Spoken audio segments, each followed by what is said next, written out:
इस कार्यक्रम अब जो लॉन्च करें, मैंने नहीं बोल सकता हूँ 100% सक्सेसफुल हुआ, फिर भी 90% हम सक्सेस में हैं।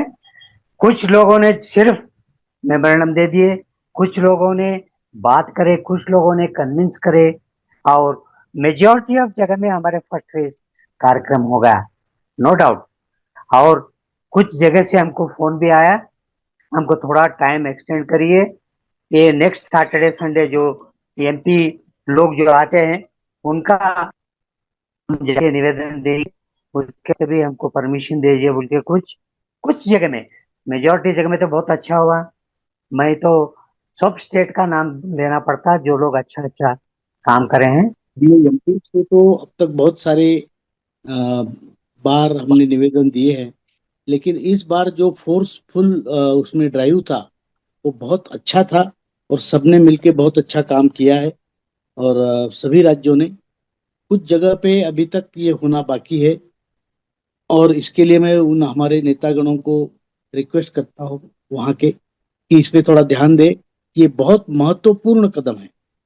जितना आप प्रेशर एमपी पे डालोगे उतना प्रेशर वहाँ पे एग्जर्ट होगा आदरणीय प्रधानमंत्री जी पर या आदरणीय हमारे कामगार मंत्री पर।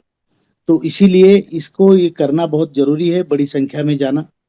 लेकिन बहुत अच्छा हुआ पे बड़ी संख्या 25 तारीख को जहाँ भी सिविल मीटिंग होगी वहाँ हमारा प्रदर्शन होगा सभी हमारे, और फिर उसके बाद 5 अगस्त से प्रार्थना करूंगा 5 अगस्त को आपकी कार्यक्रम की बैठक जंतर मंतर पे नॉर्दर्न स्टेट्स 27-28 के पड़ोस वाली स्टेट है, वहीं से लोगों को हमने बुलाया है। हमको बाकी लोग भी आ सकते हैं, ऐसी बात नहीं, दिल्ली में, लेकिन आंदोलन का हरियाणा, पंजाब, उत्तराखंड, गुजरात और राजस्थान और दिल्ली, उत्तर प्रदेश, ये लोगों का वहां पे हमें ज्यादा अपेक्षा है कि वो लोग इस आंदोलन को बड़ा बनाएंगे। ये आंदोलन अभी तक हम इस पे कंसंट्रेशन कर रहे हैं, उसके बाद ताला ठोको, जेल भरो, जो भी होगा वो बाद में होगा। तो इसलिए ये तीनों चीजों पे आप थोड़ा ध्यान दें और ज्यादा से ज्यादा लोगों को प्रोत्साहित करें, एमपीज को मिले, और जो सीबीटी मीटिंग के प्रोटेस्ट का मामला है और जो अभी हमने आज तक का जो डेडलाइन दिया था एमपीस को मिलने का, उसको हम आज से एक्सटेंड करते हैं। हम उसको एक्सटेंड करेंगे 2 अगस्त तक। तो मतलब 2 अगस्त और 2 संडे और 2 सैटरडे आपको मिलते हैं। जो एमपीस को आपने अभी तक ज्ञापन नहीं दिया है या नहीं मिले हैं या उनको नहीं पीड़ा है, उनको पीड़ो जाके 2 अगस्त तक, और फिर उसके बाद 5 अगस्त की तैयारी।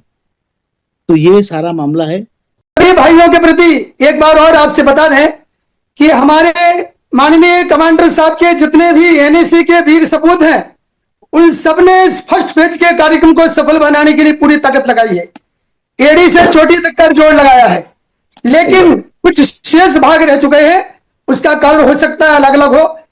उनके लिए माननीय कमांडर साहब ने जो समय की सीमा बढ़ाई है, उसके प्रति कमांडर साहब के प्रति हम कृतज्ञता व्यक्त करते हैं, जिससे अभी सभी भाइयों को समय मिलेगा और ठीक ढंग से हमारी जो बात है वो अपने अपने एमपीज के माध्यम से सरकार तक हम पहुंचा सकेंगे। इसलिए कमांडर साहब को हम विशेष नमन करते हैं, वंदन करते हैं। एक बात मैं आपको स्पष्ट बता दूं कि माननीय कमांडर साहब का जो आदेश है, जो एनएसी का आदेश है, वो हमारे लिए पत्थर की लकीर है।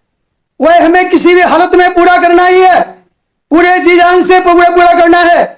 हमें तन मन धन से सब प्रकार से उसको पूरा करने में पूरी ताकत हमें लगा देनी है। एक बात हम ध्यान रखें कि जो हमारे जिले के, जो हमारे प्रदेश के, जो हमारे राज्य के, जो हमारे राष्ट्र के जो ईपीएस सदस्य हैं, जो ईपीएस मेंबर्स हैं, जो ईपीएफ के सदस्य हैं, आप उन सबके प्रतिनिधि हैं। उनकी व्यथा को पहुंचाना, सरकार तक पहुंचाना आपकी जवाबदारी है। उनका काम करवाना भी हम सबकी जवाबदारी है। माननीय कमांडर साहब के नेतृत्व में जो काम कर रहा है, चल रहा है, वह सब प्रशंसनीय है, अनुकरणीय है, वंदनीय है। कुछ बातें महत्वपूर्ण है जो आपसे करनी है।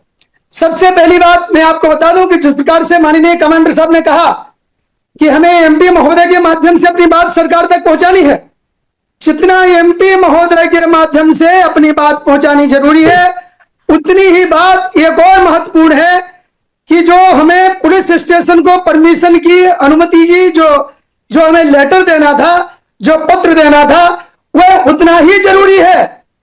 उस पत्र की कॉपी सीधी सीधी पुलिस स्टेशन के माध्यम से सरकार तक जाती है। देखते रहिए, जो भी होगा वो अच्छा ही होगा। और इसके बाद में दूसरी और चीज आपको कंक्लूड कर दे, बहुत महत्वपूर्ण है। माननीय कमांडर साहब ने जो दिशा निर्देश दिए हैं सीबीटी मेंबर से मिलने के लिए, ये भी हमारे लिए बहुत महत्वपूर्ण कड़ी है। माननीय कमांडर साहब ने सुबह हमारी बात भी स्पष्ट कहा है कि सीबीटी मेंबर से स्पष्ट रूप से कहिए कि आप अपने स्पेशल अधिकारों का प्रयोग कीजिए, सीबीटी को जो स्पेशल अधिकार दिए गए उसका प्रयोग कीजिए और हमें न्याय प्रदान करवाइए।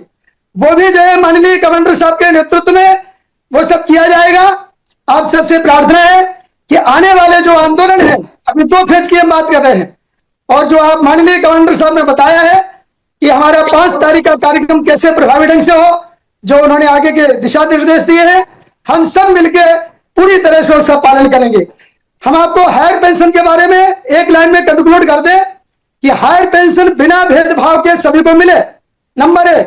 नंबर 2, जो विंडो बंद की गई है वो भी ओपन हो, वो भी खोली जाए। और तीसरी सबसे महत्वपूर्ण बात, जो चंडीगढ़ हाईकोर्ट का जो डिसीजन आया है उसको कैसे इंप्लीमेंटेशन किया जाए, उसके बारे में कमांडर साहब का पूरा ध्यान है। ये बात नहीं है, हम लड़ेंगे, जीतेंगे, अवश्य जीतेंगे और अपना हक लेकर ही रहेंगे। और सभी नेतागणों ने जो चर्चा की, बहुत पॉजिटिव चर्चा की। हमारी एकता ही हमारा काम करेगी।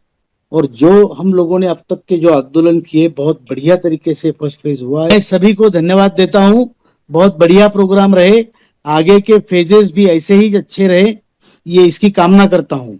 आप सबको जो अभी सीबीटी के मेंबर को मिलना, रिमेनिंग एमपी जितने बाकी है उनको मिलना, वहां प्रदर्शन करना, उनको ठीक तरीके से समझाना, और उसके बाद जो फिर 5 सीबीटी मीटिंग के सामने प्रदर्शन, 5 तारीख का जंतर मंतर पे आंदोलन, ये सारी चीजें करने के बाद अगर सरकार नहीं सुनती है तो फिर आगे के कार्यक्रम हम जाहिर करेंगे। और ये आप सभी को बहुत बहुत धन्यवाद कि आप लोगों ने इतनी बड़ी तौर पे आज संगठित अपनी शक्ति दिखाई है पूरे देश में।